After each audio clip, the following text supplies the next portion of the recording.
Hi everyone, it's Aaron at La Garenne International School and Admissions, and I want to give you a quick bird's eye view of our two campuses. Here we are on the La Garenne campus where our children ages 5 to 13 go to school. We have two dormitories. One, as you see, we're going green at the moment as we install solar panels. They also have an academic center, outdoor sports fields, and a visual arts and music center.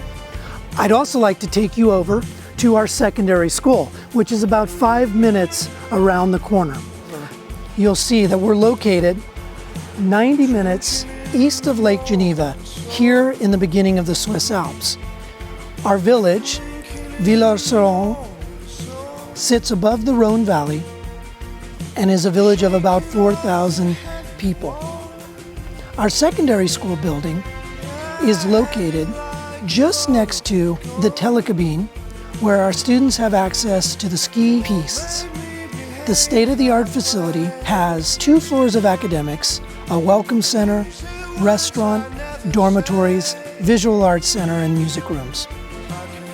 I would love for you to get in touch with us so I can share with you a bit more about La Garenne International School, and we would welcome your visit. It's looking like a